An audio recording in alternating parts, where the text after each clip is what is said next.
Roger A. Mitchell. Dr. Roger A. Mitchell. 1, 2, 3, 4, 5. Good there? Perfect. Thank you.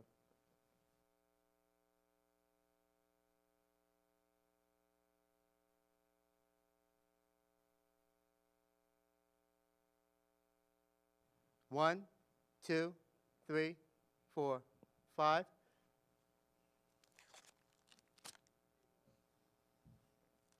Good there. Would you like me to check out the microphone for balance? Okay, I'm getting offset. Bye.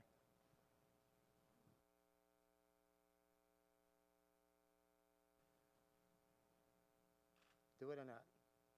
1, 2, 3, 4, 5.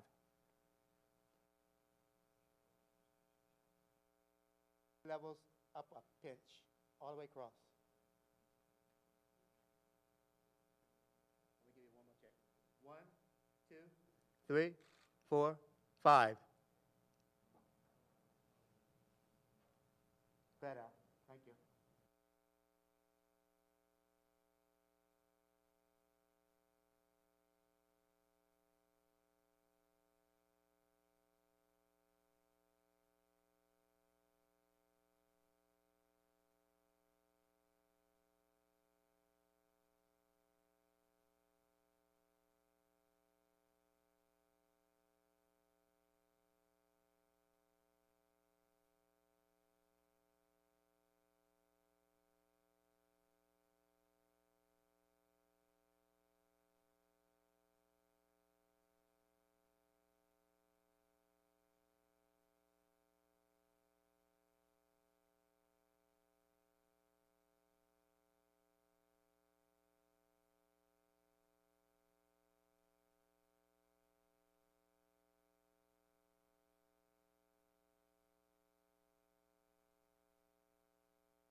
And now, we bring you the following live press announcement from D.C. Mayor Muriel Bowser. Our regularly scheduled program will resume following the announcement. Good morning. I'm Muriel Bowser. I'm the mayor of Washington, D.C. I'm here to provide an update, to provide the public with the district's posture and update on the acts of domestic terrorism and sedition that unfolded in the nation's capital yesterday. I'm joined by members of my team, including the Chief of Police, Robert Conti, and the Director of Homeland Security, Chris Rodriguez. We are also joined by the Secretary of the Army, Secretary Ryan McCarthy, who will be available to answer your questions as well. I want to begin by thanking D.C. residents for heeding our call to stay at home during the last 2 days. You did your part to keep our city safe. What we saw was an affront not only to our democracy, but also to our values, the values that make the District of Columbia a welcoming, diverse, and inclusive city. I also want to thank the men and women of the Metropolitan Police Department for responding to the United States Capitol Police's request yesterday for backup and quickly restoring order to the Capitol building. Their heroic acts yesterday demonstrate what true patriotism is. Chief Conti and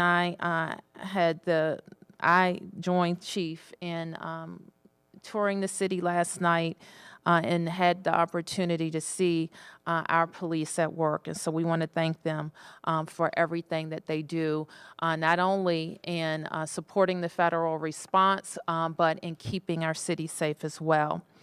Overnight, as expected, the Congress affirmed President-elect Joe Biden and Kamala Harris, and it is official, that certification. Joe Biden and Kamala Harris will take the oath of office on January 20th to be the 46th president of the United States of America. We know and we all knew that the end result of this free and fair election would be the oaths that they take on January 20th. This should send a clear message to our nation and the world that despite actions of an unhinged president and those that believe the baseless conspiracies that have been peddled by him and by other elected officials, that the United States remains strong. Our democracy is prevailing, decency is prevailing, and hope and change are on the horizon. While it seems like a lifetime ago, it was just yesterday that we received the final election results out of the state of Georgia. And I want to congratulate Senator, what I'm going to call him, Reverend Senator Warnock and Senator-elect Ossoff. I also want to make a few priorities clear for the new Congress that are very important to the district. First, we must get statehood on the president's desk within the first 100 days of the 117th Congress.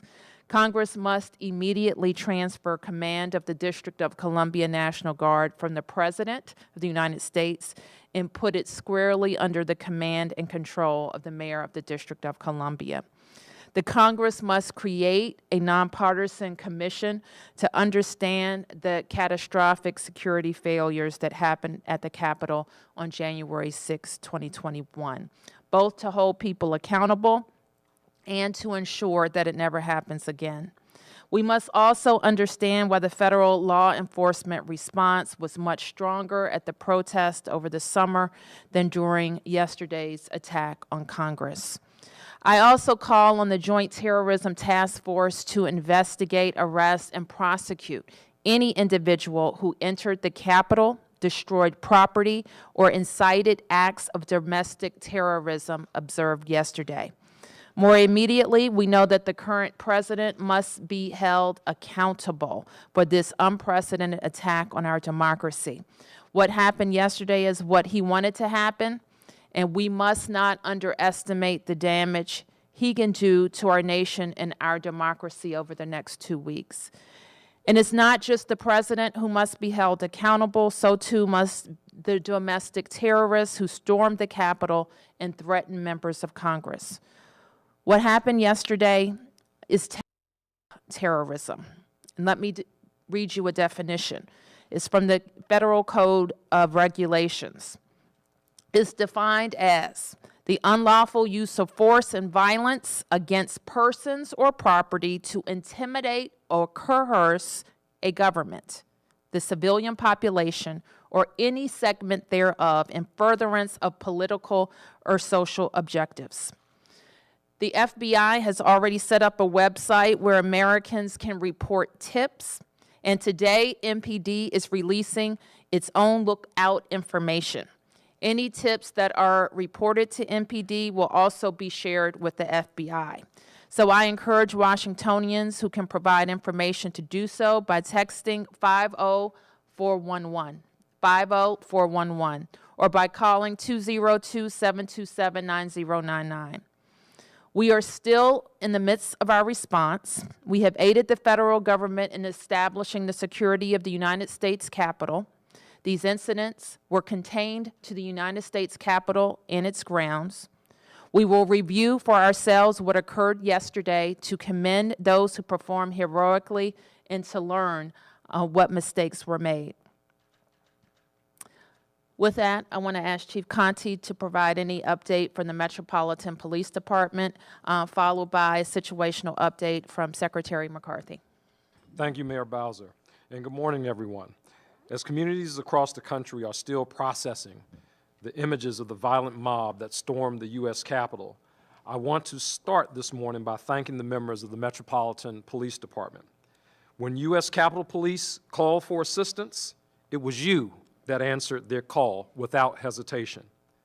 Your actions to restore democracy were nothing short of heroic and should be recognized.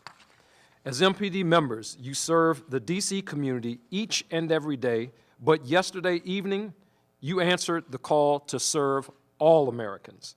Many of you here today understand that the district is unique in respect to the number of law enforcement agencies operating in local D.C., the many federal buildings and national park lands. But I have seen some misinformation out there that I would like to clear up. MPD's responsibility is to provide public safety services to the vibrant communities that make up this great city. MPD assisted U.S. Capitol Police when they requested our assistance on their grounds. What we did do was restore democracy for all of America and assisted our partners, the U.S. Capitol, and their approximately 2,000-member force by providing a swift response to an escalating situation. MPD members will continue to be responsible for local D.C., but we are willing and capable, as we saw yesterday, of assisting our partners at any moment. Again, when U.S. Capitol Police called for assistance, MPD answered the call. I would also be remiss if I did not recognize the support we receive from our law enforcement partners regionally and the D.C. National Guard assets. Please allow me to provide an update in regards to arrests made by MPD related to unrest.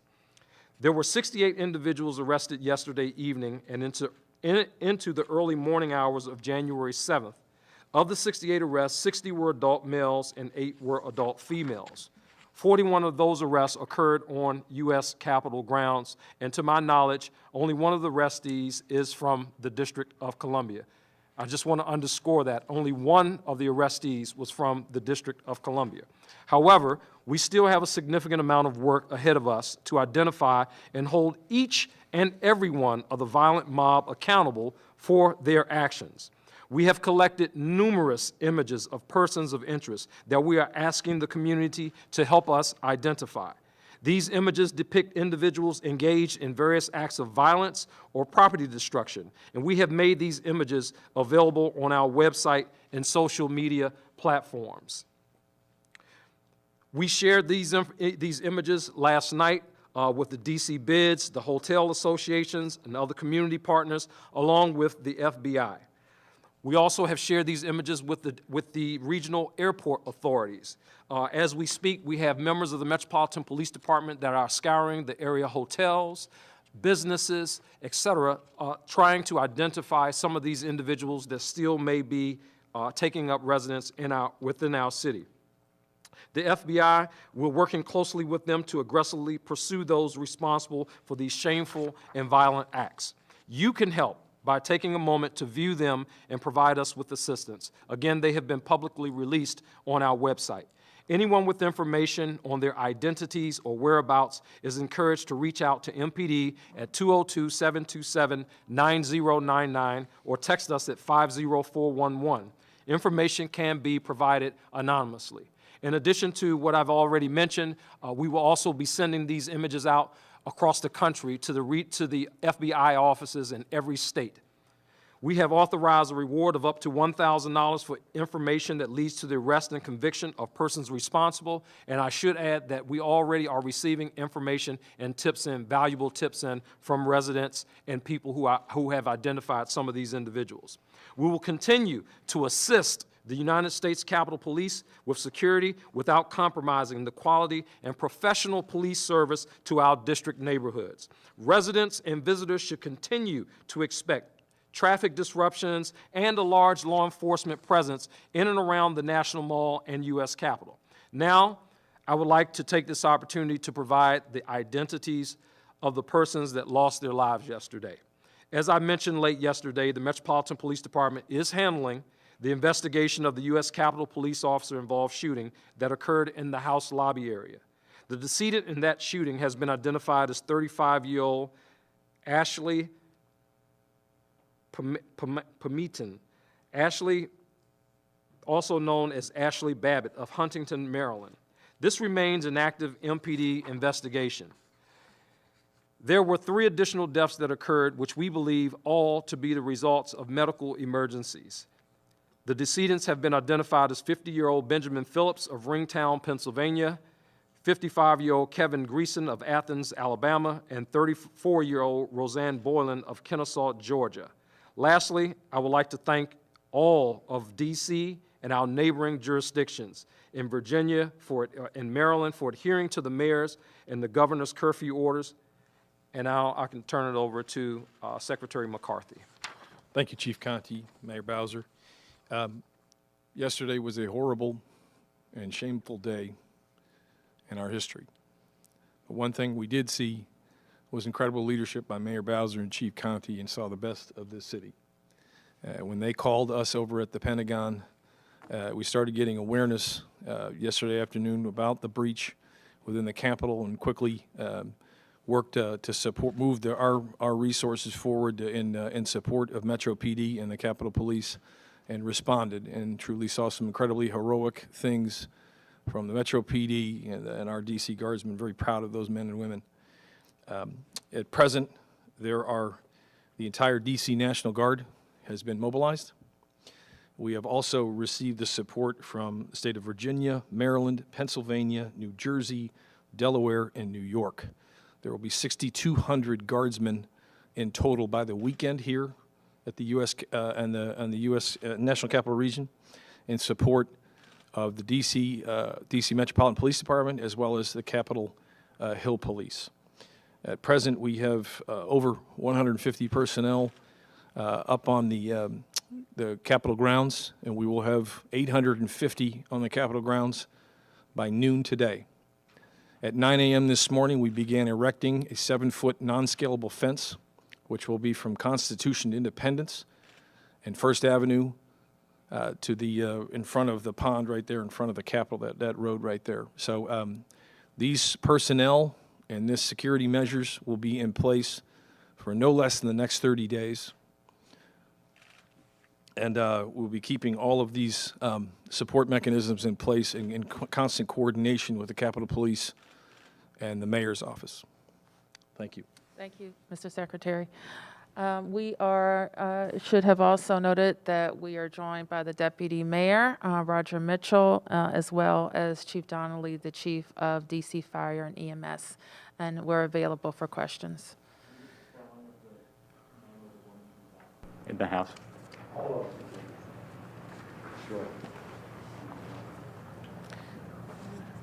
Do we have anything available with it printed? Can we print that? We'll get that to you. Okay, thank you. Mayor Bowser, given yesterday, I mean, I was Can out you on the just- streets. I saw Can you MP just introduce yourself Pete before? Montine with CNN. Saw Okay. MPD making arrests for the curfew. Saw MPD out at the Capitol. It seemed like MPD was out in numbers, but Capitol Police were not. What do you say to that? How do you classify Capitol Police and their response?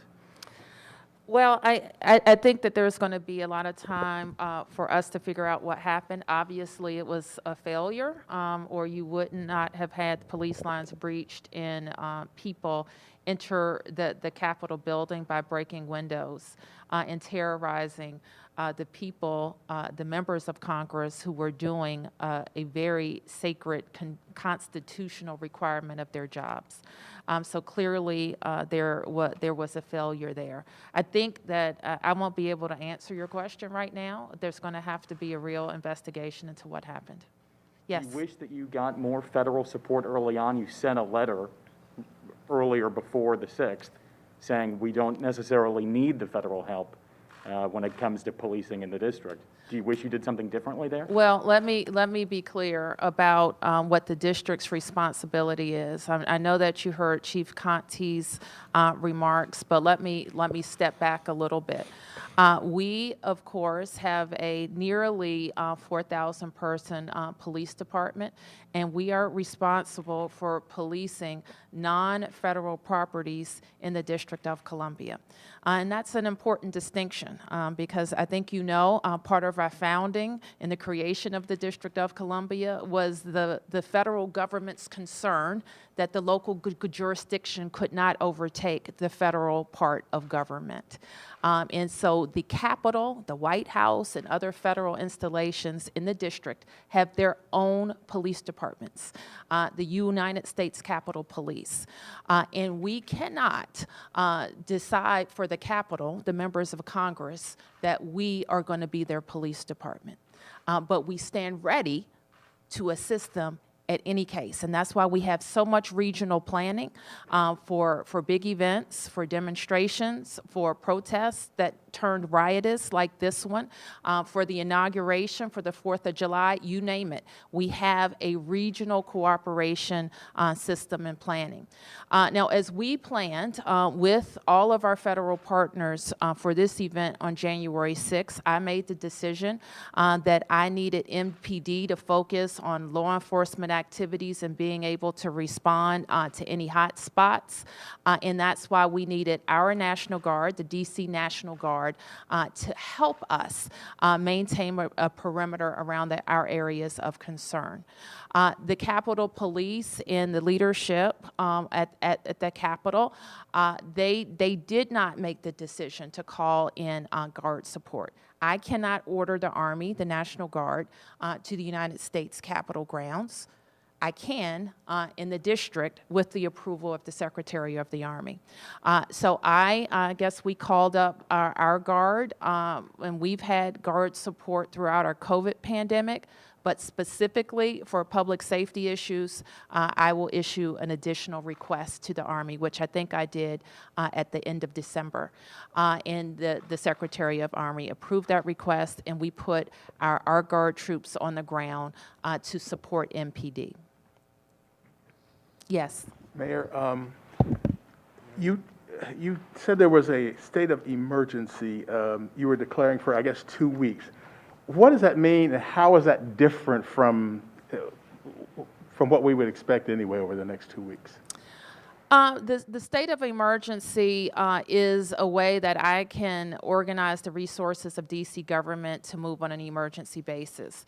So some things that you might expect would have community notice, we may not be able to have that type of notice because we need to move urgently. It helps me organize all of my procurement resources on this issue. That's all administrative.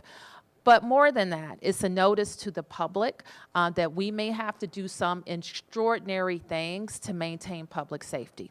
And a curfew is an extraordinary thing that we have to use to maintain public safety. When I tell residents of the District of Columbia to stay in your home or you could be subject to arrest, that's an extraordinary thing. And the state of emergency puts DC residents, visitors, and our businesses on notice that we may have to do something extraordinary like that, that would require you to stay at home or close your business or stop transit or other public transportation earlier so that we can maintain public safety in the district. So it's just so people are kind of aware that things could happen quickly, because obviously you did a curfew like that yesterday, right? We gave about 4 hours, 3 or 4 hours notice. It is important when we do a curfew so that everything is legal and the arrests that our officers make are prosecuted, that we follow a certain protocol. We issued a public emergency. We justify why that infringement on people's liberty is necessary. We give a public statement that you all carry widely so people are aware. I think we issued several what do you call those? WIA alerts that went out on people's cell phones. That includes district residents and people visiting the district. So we make every effort that people can comply with our public safety order. Yes. Mayor Bowser. Just please introduce yourself and your Ike network. Ajaji from Fox 5. There was a moment yesterday when a riot was declared. It was the same type of thing that happened during the summer at the protest.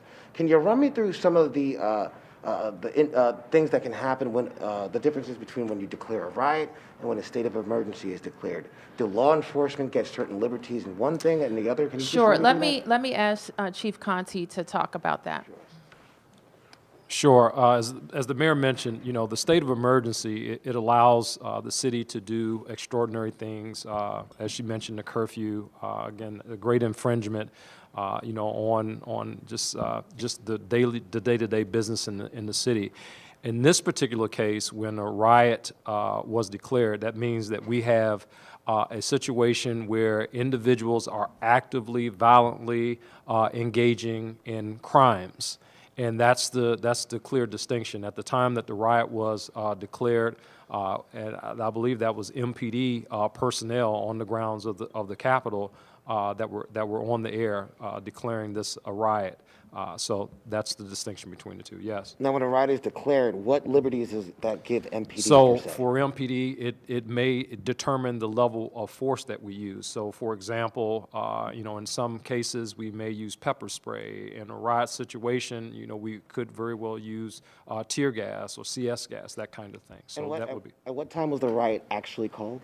I don't have the exact time that it was, but I can tell you that MPD was requested around about 1 o'clock p.m. is when MPD was requested by U.S. Capitol to respond, and things were already pretty bad at that point.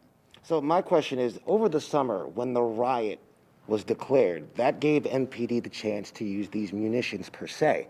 From what happened yesterday, is there a train of thought possibly that maybe declaring a riot earlier could have prevented some of the things that happened? Well, no, you can't declare a riot until you have violent acts occurring. And I think that MPD is very careful about when we do declare a riotous situation. I mean, there are situations where we have officers that are having bricks thrown at them, bottles thrown at them, everything, you name it, urine, and we have not in every instance declared a riot. In this one, we had projectiles being thrown at our officers, and we had people trying to breach the United States Capitol, in the nation's capital. I think, if anything, I mean, that certainly warrants declaration of a riot, and clearly we experienced that yesterday. Yes. Yes, Michael Bryce Sadler with the Washington Post. For Chief Conti, perhaps Chief Donnelly, the 3 decedents who died from medical emergencies yesterday, have we determined whether they were part of the riots or other people who were on Capitol grounds? What was that question, Michael? My question was for the 3 people who died from medical emergencies yesterday. Thank you. Yes.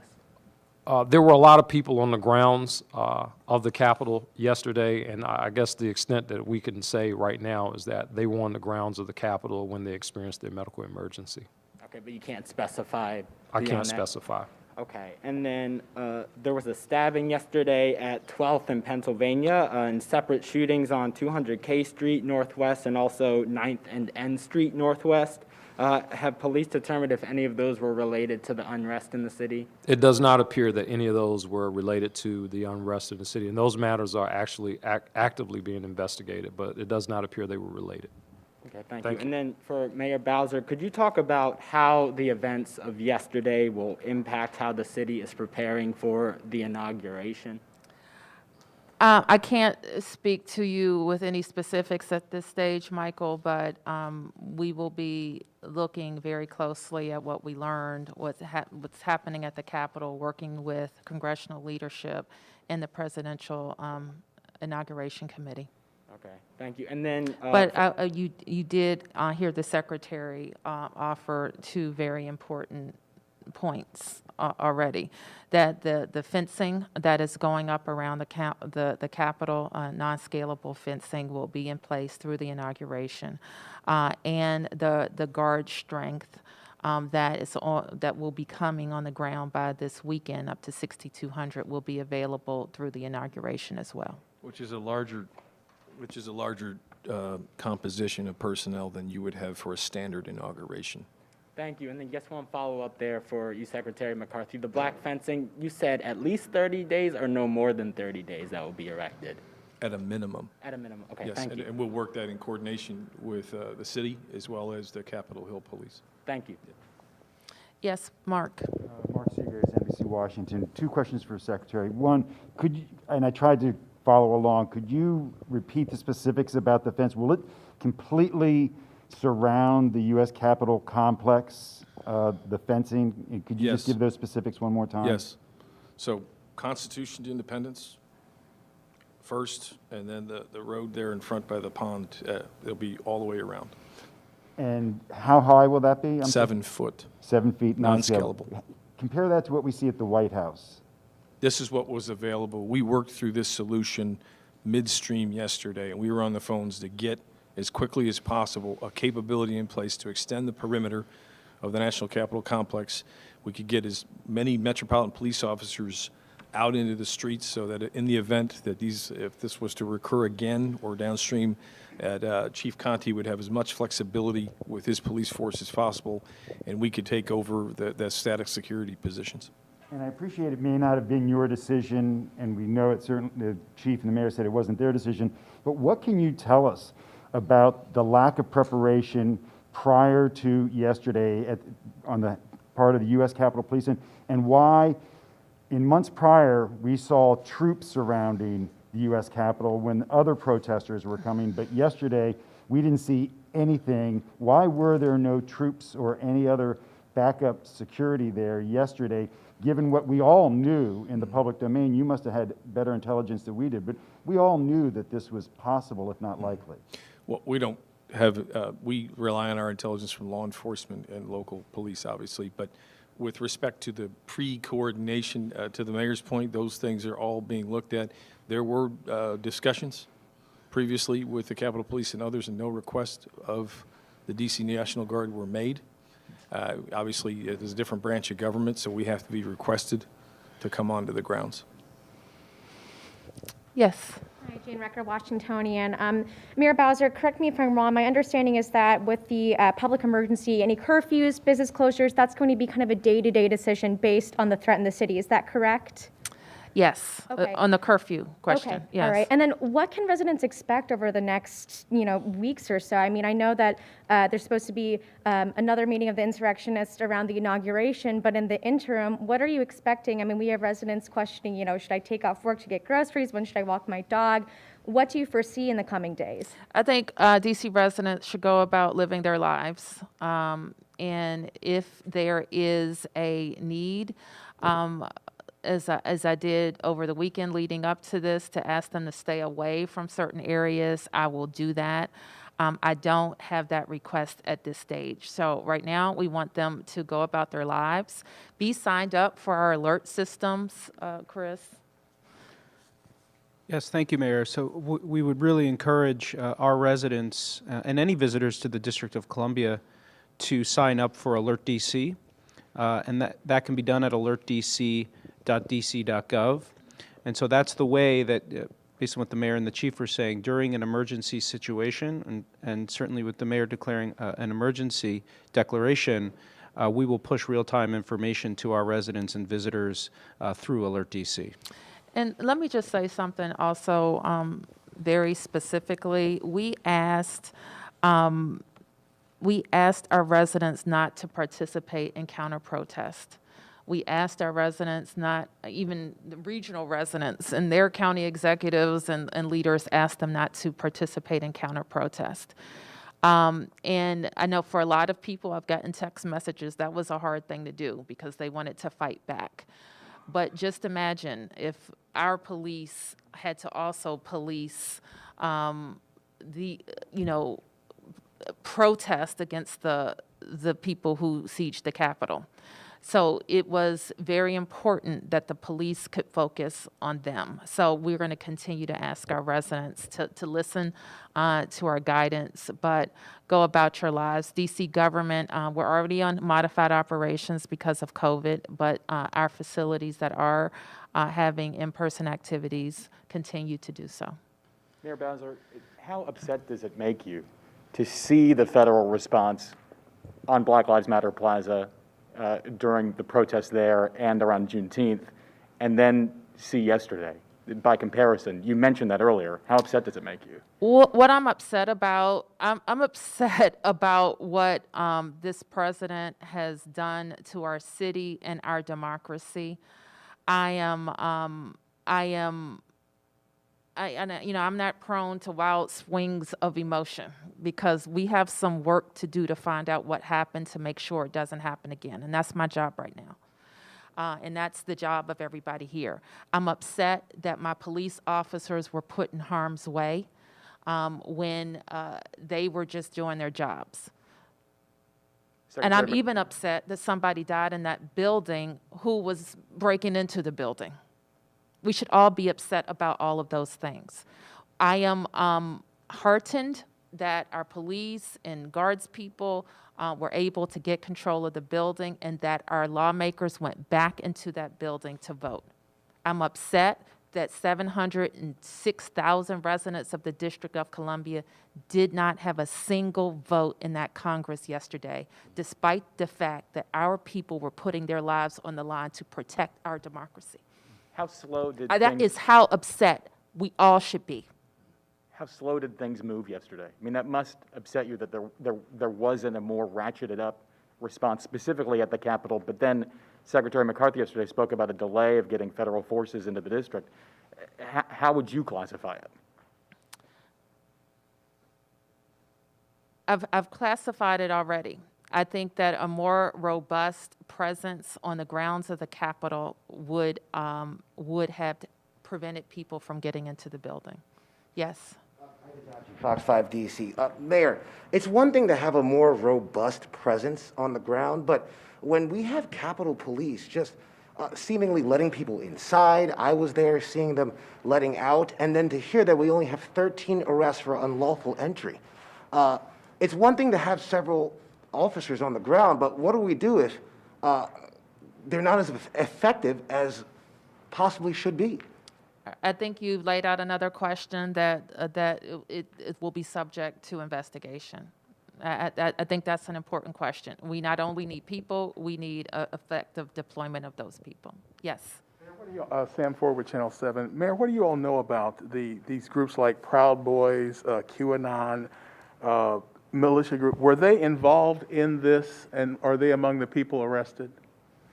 I don't know that we can say that right now, Chief. Yeah, I don't know that we can say that right now. I think it's safe to say that, we had certainly people who were like-minded with all the rhetoric that has been going on that did what they did at the U.S. Capitol yesterday. But beyond that, I won't give credit to any particular group. What were the injury numbers, Chief, For For our the police police officers, officers, initially, we were at 14 initially, but that number went up to about 56 over the course of the night. And I got to tell you, there was a lot of valiant fighting by the members of the Metropolitan Police Department there. At one point, several officers, as a result of munitions and pepper spray and tear gas, being able to step off the line, be triaged quickly and back on the line to try to ensure the safety and security of our Capitol building. So just a tremendous amount of heroic acts. I have one officer who's still in the hospital right now. He was snatched into a crowd. He was beaten. He was kicked. He was tased several times. So, yeah, they fought. They fought very hard yesterday. 56 MPD officers. That's correct, sir. Yes. Chief Conti, a clarification on the arrests. I'm seeing that 25 arrests were made for curfew violations and unlawful entry on the Capitol grounds. I'm wondering if there were any arrests made just for unlawful entry on the Capitol grounds, or if all of those arrests were in curfew violation. So all the arrests that occurred after 6 p.m., the initial group of 25 or 26, whatever it was, those arrests were right on the Capitol grounds. This was after the mayor's curfew was in effect. We gave the order. Individuals were still there, which we're required to do. We gave the order. Individuals were still there, and we placed those individuals who were there, we placed them under arrest. MPD was able to do that. So that was really kind of the balance. And the goal was for us, as we were able to secure the perimeter and have a strong perimeter, to make arrests and then start working our way out. The balance of that was as MPD members worked through the streets of the District of Columbia to ensure the safety and security of our businesses and residents, especially in the immediate areas surrounding the Capitol and some of the areas where we know that some of the people that were involved in this were congregating. MPD members were able to make additional arrests over the course of the night. So there were no arrests made for those who unlawfully entered the Capitol building until 6 p.m.? Yes, ma'am, that's correct. Okay, and then I think people are a little confused at just the low numbers of arrests that were made. There's videos of hundreds of people coming into the Capitol.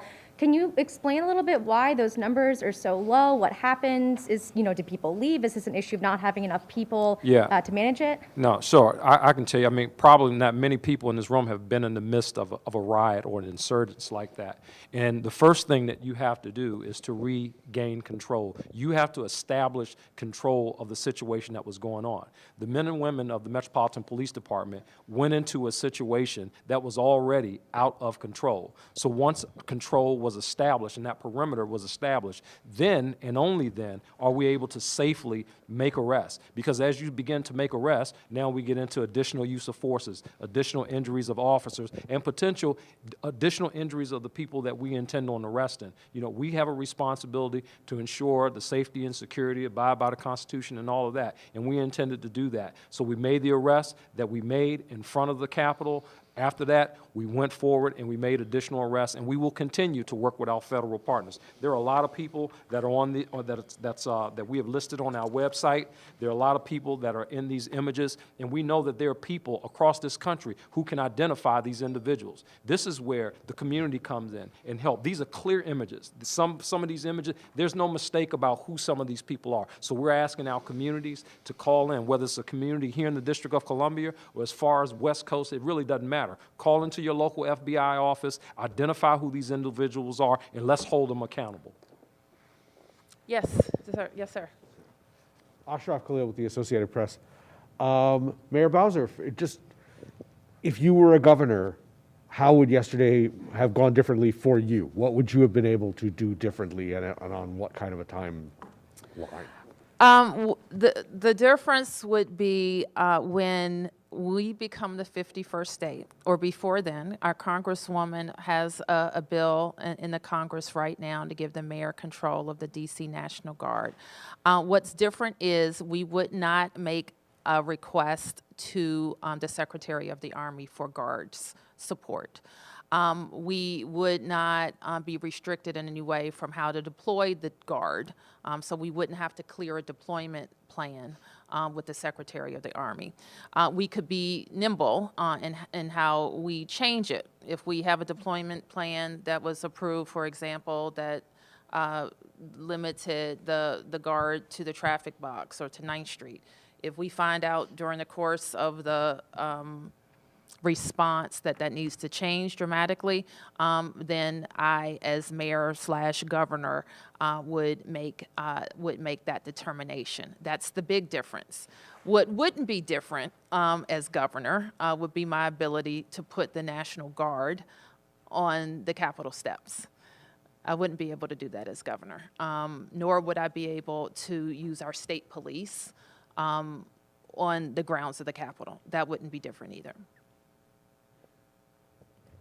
Yes, and we're going to take one more round, and then we're going to wrap up. Yep. Sure. I want to address some images that were going around on social media of some of the protesters and rioters celebrating indoors at the Alibi Bar, as well as the lobbies of some hotels across town, packed into crowds, not wearing masks. What is going to be done? What kind of fines are going to come to these businesses? I realize that the hotels can be a trickier situation, but with the Alibi, that is a bar that allowed for indoor dining, indoor drinking. What's going to be done with that? We'll have to investigate that. I saw one, for example, when we were driving around where that was the case. There may be hotel guests, and we will see what violations of their business license occurred. Any other? Yes, Mark. A question for you, Mayor, and a Yep. question for the two gentlemen. Mayor, and I know you've been asked this in one way before, but what is your fear, after seeing what we saw yesterday, what is your fear that could happen on January 20th, and what steps might you take that we haven't seen thus far that you might be considering to maintain the peace? And do you think there should be a public ceremony? Well, Mark, I think that we're obviously concerned about the 20th. We're concerned about the days leading up to the 20th. But I think we as Americans have to also ask ourselves, is this going to be a new normal in America? Regardless of if Donald Trump is the president, are people still going to be inspired to violence and to try to overthrow institutions of our government? So I think that frame for everybody has to reset, because it may not end on the 20th. And so that, for us, as we think about it as the nation's capital, that means a whole different level of policing. I sit before you right now with a force that's 3,700 strong, but shrinking. I sit before you with local laws that affect how we approach First Amendment demonstrations that may turn to riots. I sit before you with a $100 million bill that the federal government owes us from the last 4 years of helping the federal government police First Amendment demonstrations that are increasing in number and complexity. So all of those things, as we move forward, not just for the 20th, but as the mayor, the chief executive of the nation's capital, host to the federal government with a force that supports federal forces, we have a lot to think about if this is going to be a new normal in America. If I could just follow up with the chief and the secretary about intelligence. What can you tell us about the intelligence you had leading up to yesterday? And was there any intelligence that suggested that there would be an attempted breach of the U.S. Capitol? There was no intelligence that suggested there would be a breach of the U.S. Capitol. The intelligence leading up to that, we won't talk specifically about the intelligence that we had, but we anticipated certainly that there would be an increased number of people into our city. In comparison to the previous two demonstrations, we certainly knew that.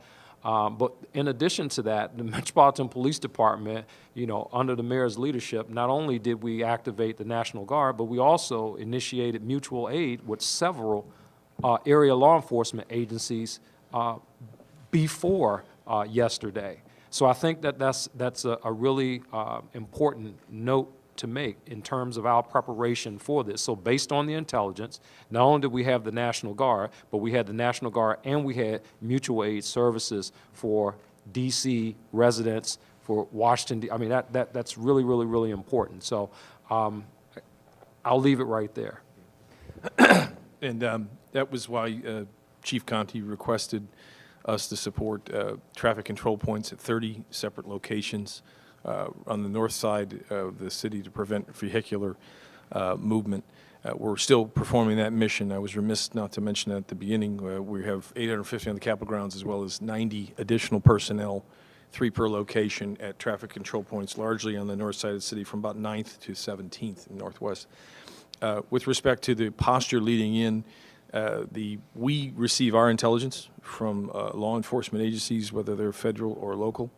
It was the going in position that it would be somewhat similar to November 14th, December 12th, where the types of groups that were there, but had no wildest imagination that you could end up breaching the Capitol grounds.